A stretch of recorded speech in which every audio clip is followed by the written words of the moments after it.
Muy buenos días, mi nombre es Kevin Chávez, integrante del Grupo 2, conformado por mis siguientes compañeros.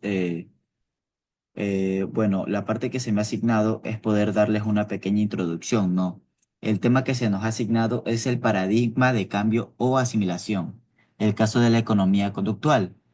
Este artículo examina si la economía conductual representa un cambio de paradigma genuino en la economía, utilizando el marco de Thomas Kuhn sobre la evolución científica.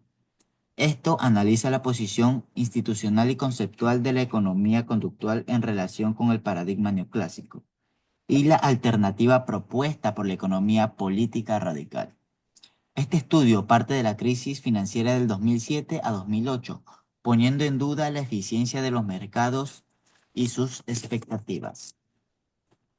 La economía conductual ganó reconocimiento después del Premio Nobel de Richard Taylor en 2017. Y aunque esta haya sido aceptada, los autores se cuestionan si realmente desafía el paradigma dominante o solo se adapta. Para aclarar el impacto de la economía conductual, se examina su desarrollo distinguiendo de la economía conductual antigua de 1940 como figuras como Edward Simmons y la nueva economía conductual impulsada por Kahneman y Tversky en los años 70. Bueno, esta es una pequeña introducción de lo que se nos va a hablar en este tema, ¿no? Y con esto concluyo mi parte y doy pase a mis demás compañeros.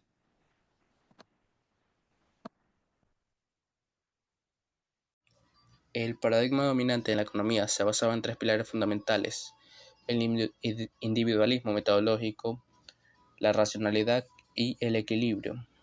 A ver, estos decían, para empezar, el individualismo metodológico explicaba que todos los fenómenos sociales deberían ser capaces de explicarse a través de los individuos, sus creencias, propiedades y objetivos, ignorando hechos como las estructuras sociales y las relaciones entre individuos. La racionalidad miraba a los individuos como objetos, como sujetos que maximizarían la utilidad, con capacidad de competencia perfecta y previsión perfecta. Un modelo poco realista que asumía que los individuos escogerían la mejor jugada en lugar de una lo suficientemente buena. Y el equilibrio, que suponía que el mercado sería capaz de alcanzar un estado de equilibrio, donde los recursos se asignaran de manera eficiente, basándose en supuestos arbitrarios y poco realistas que no contemplaban fenómenos como la incertidumbre. Este, mode- este paradigma dominante se avanzaba en supuestos arbitrarios que muchas veces chocaban con la realidad y no cabían con el presente, y se trataba más de una idealización de lo que podría ser. El tema es racionalizando lo irracional, individualismo, homo económicas y equilibrio. En las palabras del economista experimental Smith del 2005, la gama del economista destacaba su acuerdo subyacente en los fundamentos. Quiere decir que ambos utilizaban supuestos subyacentes muy diferentes en la acción racional. También las mismas que se utilizaban eran científicas en sus concepciones de la racionalidad o diferentes según el grado en que el comportamiento humano se desvía del modelo estándar. El texto analiza cómo la economía conductual moderna intenta investigar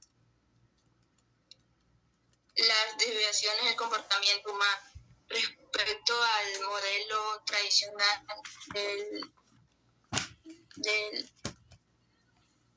ecomicus, aunque reconocer que las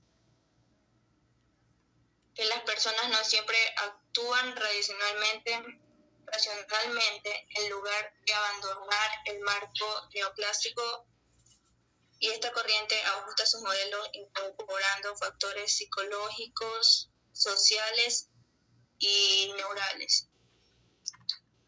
También, a pesar de estas modificaciones, la economía conductal sigue operando dentro del mismo enfoque metodológico y formalizando lo matemático de la economía. Gracias. Trata de la comunidad científica económica, de cómo los paradigmas dominantes influyeron en la aceptación y rechazo de nuevas ideas y enfoques. Examinaron casos específicos como la economía política radical y la economía conductual, para entender cómo los factores institucionales, financieros y de poder afectaron el desarrollo de la disciplina.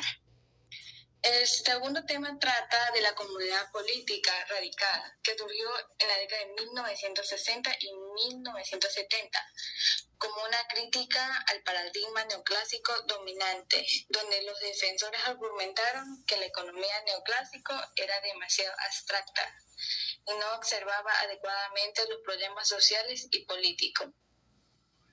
Mi tercer tema trata de la economía conductual, que surgió en la década de 1950, que ganó prominencia en las décadas siguientes, logrando integrarse en la corriente dominante, gracias a su posicionamiento institucional y financiero favorable.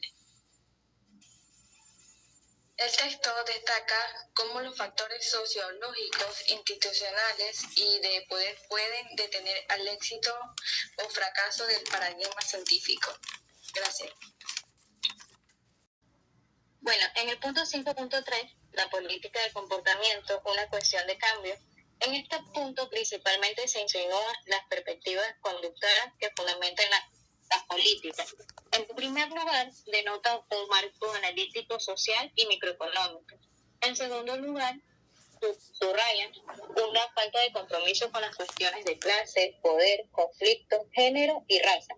En este punto también se presenta un pequeño problema, que es los diversos conceptos que tienen de la pobreza y los diversos contextos que tienen de la escasez.